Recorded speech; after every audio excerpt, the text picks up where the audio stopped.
आज फिर से एक नॉर्मल जो है हमारा गाइडिंग वीडियो होने वाला है प्रॉपर्टी परचेज से संबंधित। क्या-क्या हमारी गाइडलाइन रहती हैं उसके संबंध में ही ये वीडियो हमारा रहने वाला है। 2-4 पॉइंट्स भी आ रहे हैं और कस्टमर के भी कमेंट्स आ रहे थे, क्वेश्चंस आ रहे थे। नॉर्मल कॉल पे भी जब कस्टमर प्रॉपर्टी परचेज के लिए इंक्वायरी करते हैं तो कुछ सवाल उनके मन में रह जाते हैं। उसको लेकर के ही ये वीडियो हमने बनाया हुआ है। तो पहले तो आप हमारे चैनल पे अगर पहली बार आए हैं तो सब्सक्राइब कर लीजिए। लाइक शेयर कमेंट भी आप कर सकते हैं। हमारा चैनल अगर आपको समझ में आ रहा है, वीडियोस अगर आपको अच्छी लग रही हैं, हमारा नॉलेज अगर आपको थोड़ा सा भी हेल्प कर पा रहा है, हम लोग थोड़ी सी भी अगर आपको मदद कर पा रहे हैं तो आप हमें सब्सक्राइब जरूर करें। एक तो सबसे पहली जो चीज़ है जो मैं आजकल लगातार तो कॉल पे जो कस्टमर हमसे इंक्वायरी करता है, सबसे पहला तो यही है कि भाई मुख्य जो विषय है कि R3 लैंड या MDDA अप्रूव्ड लेआउट है क्या सर? तो जो R3 अप्रूव्ड या MDDA अप्रूव्ड जो रेजिडेंशियल जोन 3 हम कहते हैं, R3 कहते हैं या MDDA अप्रूव्ड जो लेआउट होता है, क्या सर वो वैसा आपका जो है प्लॉट है क्या? या आपका जहाँ जो प्लॉट आप बता रहे हो सर उस लोकेशन में है क्या या इस टाइप से है क्या, अप्रूवल है क्या उसमें? या कल के दिन हम अगर कंस्ट्रक्शन करते हैं सर तो कोई दिक्कत तो नहीं आएगी? ये सारे सवाल ऐसे आ रहे हैं। एक तो ये मुख्य विषय था। पहले मैं इसी का ही जवाब दे देता हूँ। एक तो नॉर्मली आपको ये बात समझनी होगी कि एमडीडीए अप्रूव्ड या रेजिडेंशियल जोन 3 जिसको आप कहते हैं या एमडीडीए से कोई नक्शा या कोई प्लॉटिंग का पूरा मैप या लेआउट अगर पास हो रखा है, उन्होंने उसको अगर उस लेआउट को पास किया हुआ है तो नॉर्मल उसकी अपनी एक नियम और शर्तें होती हैं कि जैसे उसमें रोड कितने फीट्स की हैं, पानी की निकासी ड्रेनेज के लिए दिया हुआ है कि नहीं दिया हुआ है, इलेक्ट्रिसिटी है कि नहीं है, रोड है कि नहीं है, पार्क है कि नहीं है, और इस टाइप से उसमें गाइडलाइंस होती हैं। तो ये सब चीज़ें अगर हैं तभी उसमें एमडीडीए का आपको जो है अप्रूवल मिलता है, उस प्लॉटिंग का अप्रूवल मिलता है, तो एक तो ये बात आपको समझनी होगी। दूसरी ये जो चीज़ है तो क्या जैसे हमसे सवाल किया जाता है, कस्टमर करते हैं कि भाई ऐसा है कि नहीं है या हम कोई मकान बनाएँगे दिक्कत तो नहीं आएगी?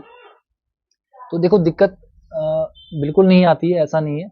और क्योंकि कई सारे प्लॉट्स हम लोग नॉर्मली जो डील करते हैं वो अभी हमारा जो क्षेत्र है वो ग्राम पंचायत क्षेत्र है, शिमला बाईपास गुड्डी में मेरा ऑफिस है। आसपास जितने भी हम लोग रिसेल के प्लॉट आपके लिए लेके आते हैं, तो कई बार वो ऐसे होते हैं कि वो ग्राम पंचायत क्षेत्र में है या उनमें जो है जो प्लॉटिंग हो रखी है पहले की, वहाँ रोड कम है, 18 feet, 20 feet, 16 feet, 15 feet, 12 feet ऐसे रोड हैं, तो वहाँ पे एमडीडीए का अप्रूवल नहीं है या वो पुरानी प्लॉटिंग है और हमारे पास खाली जो है रिसेल का ही प्लॉट आया हुआ है, ज़्यादा प्लॉट नहीं है हमारे पास। एक तो ये विषय रहता है।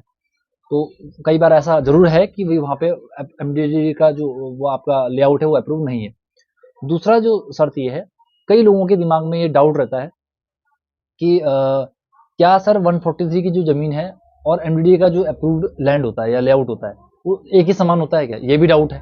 क्योंकि कई बार ग्राहक मुझसे पूछ लेते हैं कि सर किसी कस्टमर ने सॉरी किसी एजेंट ने या किसी डीलर ने मेरे को ज़मीन दिखा रखी है और वो ये है वो 143 है, तो 143 तो वो R3 बोल के ही उसको दे रहे हैं। तो ये बात आपको समझनी पड़ेगी, जो 143 है, 143 एक जो है आपका एक एक्ट है ना? एक तरीके के सेक्शन है आपका, नियम है एक। तो 143 के तहत अगर कोई ज़मीन सिर्फ लैंड यूज़ को चेंज करने के लिए है, जो भू का उपयोग होता है, ज़मीन का जो उपयोग है, वो कृषि से गैर कृषि किया गया है।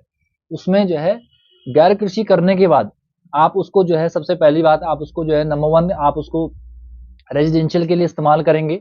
नंबर 2 आप उसको जो है इंडस्ट्री के लिए इस्तेमाल करते हैं। नंबर 3 आप उसको जो है इंस्टीट्यूशन, स्कूल, कॉलेज, हॉस्पिटल इसके लिए इस्तेमाल कर सकते हैं। लेकिन ये किसी और धार्मिक के लिए पर्पज़ में आप रिलीजियस पर्पज़ में भी आप इस्तेमाल कर सकते हो। गवर्नमेंट भी उसको इस्तेमाल कर सकती है।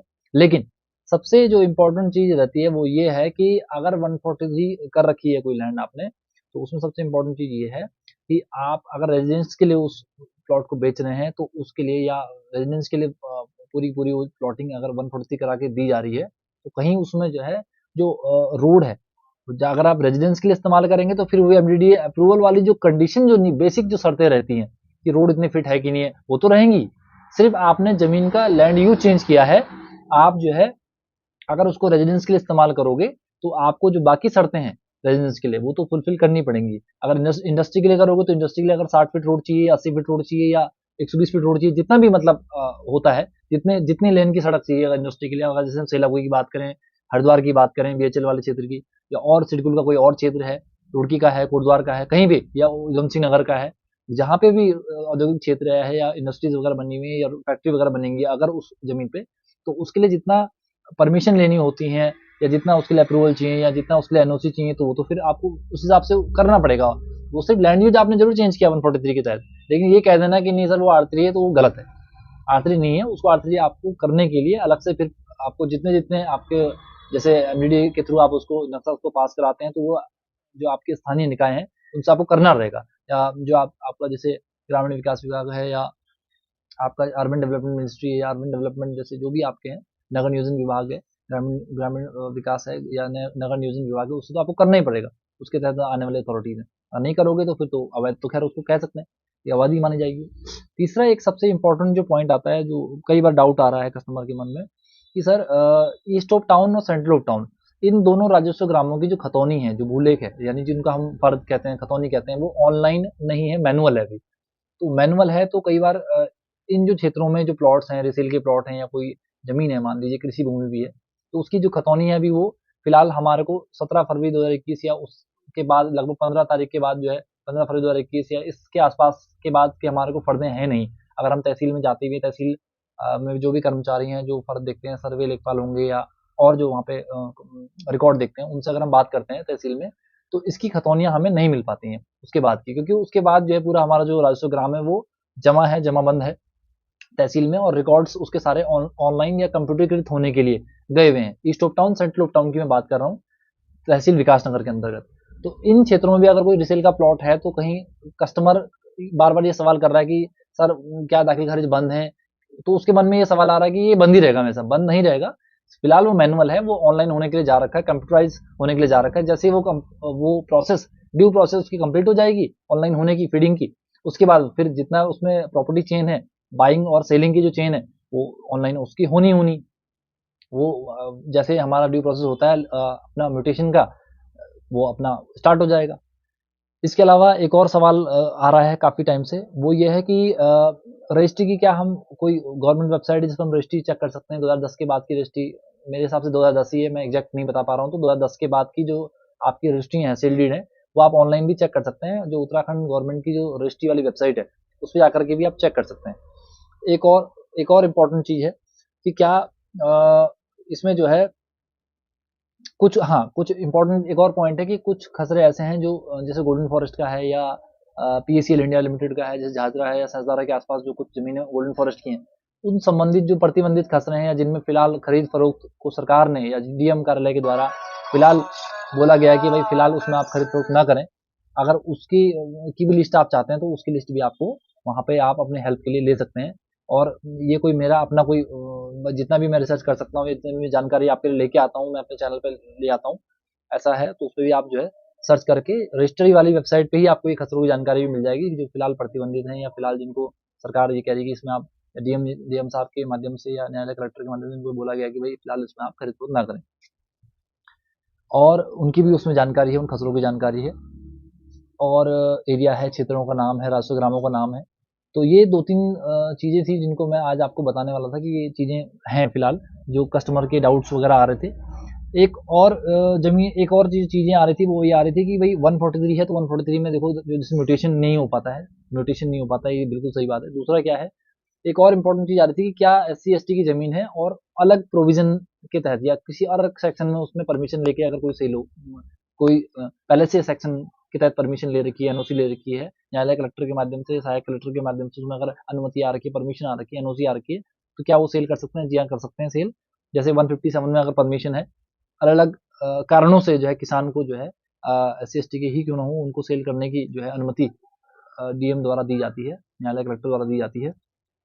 तो उसमें डीएम कहना उचित नहीं होगा, राजस्व विभाग के राजस्व के मामलों में न्यायालय कलेक्टर कहना उचित रहता है, या सहायक कलेक्टर कहना उचित रहता है। तो वो वहाँ से जो परमिशन आती है, उन जैसे 157 की धारा के तहत अगर परमिशन अगर आ रही, तो वहाँ पे भी ज़मीन किसानों को जो है अन्य जो भी उनके कारण हो सकते हैं, आर्थिक कारण है या अन्य कारण है, वो बेचने की उनको परमिशन दी जाती है, अनुमति दी जाती है, और उसमें दाखिल खारिज होते हैं। ये बात बिल्कुल सही है। तो ये जो 3-4 चीज़ें हैं, ये मैंने आपको जो है आज क्लियर कर दी हैं। सबसे ज़्यादा क्वेश्चंस आ रहे थे, क्वेरीज आ रही थी इन सब चीज़ों को लेकर के, तो ये हो गई हैं। बाकी जो है ऐसे जो है आप हमारे चैनल को जो है देखते रहें, सब्सक्राइब करते रहें, और लाइक शेयर कमेंट करते रहें, हमें सहयोग करें। 1000 सब्सक्राइबर हमारे जल्दी कंप्लीट होने वाले हैं, और आप लोगों का सपोर्ट रहेगा तो हम और जल्दी आगे बढ़ेंगे। अच्छी वीडियो आपके लाते रहेंगे, नॉलेज शेयरिंग वीडियो लाते रहेंगे प्रॉपर्टी संबंधी। बाकी हमारे चैनल पे आपको जो है छोटे प्लॉट्स, बड़े प्लॉट्स वीडियो मिलती रहती हैं। एक बात मैं और आपको कहना चाह रहा था, जितना अपने स्तर पे होमवर्क हम कर सकते हैं किसी भी प्लॉट की वीडियो बनाने से या किसी प्लॉट को जो है आगे आपको दिखाने से या लास्ट अगर वो बिकता है उससे पहले जितना भी हम होमवर्क कर सकते हैं, लीगल होमवर्क या टेक्निकल होमवर्क या जा करके उसको नापना, वो सब चीज़ करना, वो हम आपके लिए करते हैं। तो ज़रूर आप प्रॉपर्टी खरीदने के लिए हमसे संपर्क करें। हमारा ऑफिस गुड्डी में ही है, एसबीआई बैंक के पास, शिमला बाईपास रोड पे, और आप हमसे संपर्क कर सकते हैं। बाकी आपके पास हमारा नंबर भी है 7649999965, ये हमारा नंबर है। 9837999965, दो नंबर हमारे हैं, 7649999965 और 9837999965, दो हमारे नंबर है हमारे। आप हमें संपर्क कर सकते हैं, हमारे ऑफिस विजिट कर सकते हैं। प्रॉपर्टी में ज़रूर इन्वेस्ट कीजिए। प्रॉपर्टी एक सबसे सुरक्षित, जिसको आप कह सकते हैं, निवेश। अगर आप अच्छी तरीके से उसको करते हैं, देखभाल के करते हैं, तो सुरक्षित निवेश है, डेफिनेटली डबल होता है। आप देख ही रहे हैं कि वर्ल्ड में हम जो है जनसंख्या में नंबर 1 हो चुके हैं, तो डेफिनेटली जो है जो हमारा कृषि लैंड बैंक है या भू लैंड बैंक है या जो हमारी ज़मीन है वो हमारी कम होती जा रही है। तो जब ज़मीन कम होती जा रही है तो उसकी डेफिनेटली उसकी कीमतें बढ़ेंगी। तो आप ज़रूर निवेश कर सकते हैं। देहरादून का जो पूरा ऑल ओवर द वर्ल्ड है, कोविड के टाइम पे भी आपने देखा कि ग्रो कर रहा है। पूरा सेक्टर रियल एस्टेट देहरादून का ग्रो कर रहा है। देहरादून तो आपको पता ही है कि उत्तराखंड में प्लेन जो एरिया है वो बहुत कम है, समतल जो भूभाग है वो बहुत कम है, तो इसलिए देहरादून में तो ज़मीन हर आदमी लेना ही चाहता है इस रेट में। तो जितना जल्दी आप हो सके निवेश करना चाहते हैं तो करें। हम भी आपको अपने जो प्लॉट्स होते हैं, जहाँ पे भी हमारे प्लॉट अवेलेबल होते हैं, हम आपके लिए लेके आते हैं इन्फॉर्मेशन। बाकी मिलते हैं अगली वीडियो में, तब तक के लिए नमस्कार। हमारे चैनल को ऐसे ही अपना जो है सहयोग देते रहें। धन्यवाद।